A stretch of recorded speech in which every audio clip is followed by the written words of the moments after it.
I think now sort of that we're on a bit, you know, we've come out of the kind of whirlwind of the first album and everything, it's, you know, and the dust settles and you sort of think, wow, I can't believe that happened, and all the places that we went to, like, you know, it's quite hard to kind of like really understand it, but I almost feel a bit like we won the lottery, you know, like this just like very, very kind of like crazy thing happened to us that we just didn't expect really, and I'm now just kind of like grateful.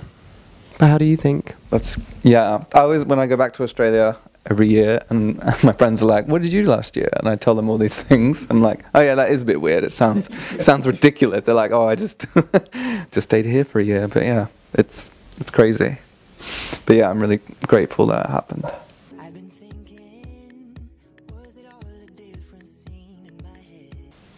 Well, I wanted to write a song that was kind of about my own personal experience with guys who, you know, I would meet somebody in kind of like a friendship situation and we'd become friends, and, you know, this guy that I would meet tells me he's straight, and then after a certain point, you know, it would become clear that actually we were more than just friends and the relationship became something more romantic, or we'd be lovers, and I was just really interested in that experience, you know, and I wanted to write something that spoke to that.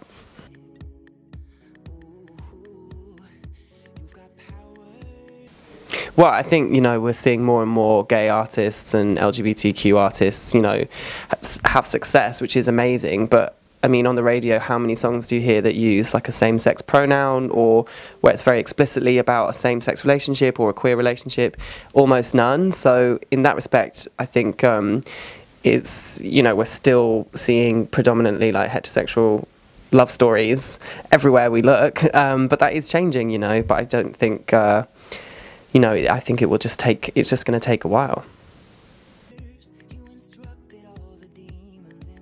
I think it's, you know, this time I felt more confident to kind of be a bit more explicit about in terms of the lyrics, and, you know, I've always written from personal experience, like as a, you know, that's always how I've written songs, and I guess this time round, you know, the first album was maybe a bit more kind of like coded, or I was like hiding more of the meanings.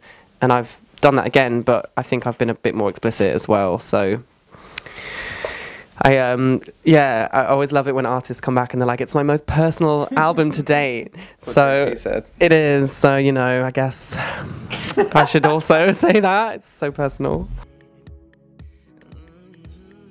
Oh, well, it's kind of a long story, but I will give you the condensed version.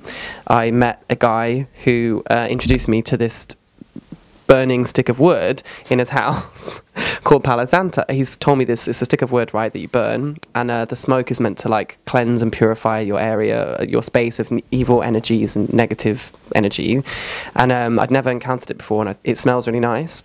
And I had a bit of like a love triangle situation with this guy and his partner, and it all got a bit messy, and I wanted to write a song about it, and the thing that I took away from the whole thing was this Palo Santo, and then it kind of became a metaphor for the music and for songwriting, like trying to kind of like burn something to be cleansed, you know, and then it kind of all just followed on from there, really. And I just like the word Palo Santo, and it literally translates to holy wood, which I thought was another nice play on words. Also a Marilyn Manson album. What, Holy Wood? Yeah. Hollywood. It's Holy Wood. Oh, is it Hollywood? Us and Marilyn Manson having... It's weird. We're synchronicities. You never see us in the same room as Marilyn Manson. Do you?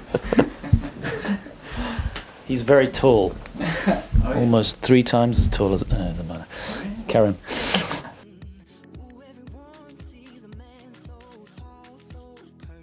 Oh, it doesn't feel like I have any secrets now. I feel like I have said all that there is to say about me in my life, and I've just got nothing else. No, I'm sure I have some like I'm sure I must have something scandalous that I haven't told people. Ah, that muff is actually straight. Yeah, exactly. But you know, what can I say? I guess it's in some ways it's been like, what's good about being really open about these things is that I have really nothing to hide, you know, so I don't feel like scared to answer interview questions, or, you know, scared to talk about my personal life, I suppose. But I think, you know, that's just a choice that I made. Well, I can tell you what the most difficult song was. It's actually our next single, called If You're Over Me.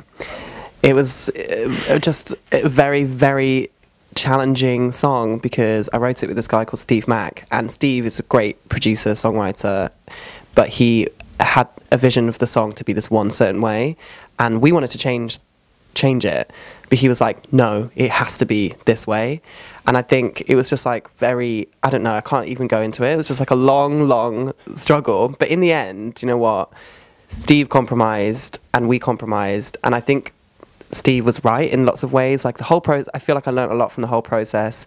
And, you know, like when you're trying to make a song, like you've got so many different people, you know, there's us, there's the producer, there's the label, like so many voices that kind of like are in your ear and like opinions, and you have to just kind of navigate and try and end up somewhere that you're happy with. But that was the kind of the one song that was like the most difficult to get to that end point. So yeah, but you know, these things happen. If, you know, sometimes you've got to have a fight about these things.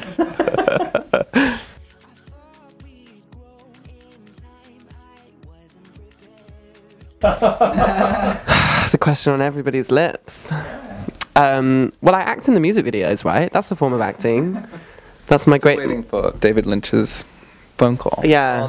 Imagine if we were, because they had a band on every episode, right? On the new series. They did.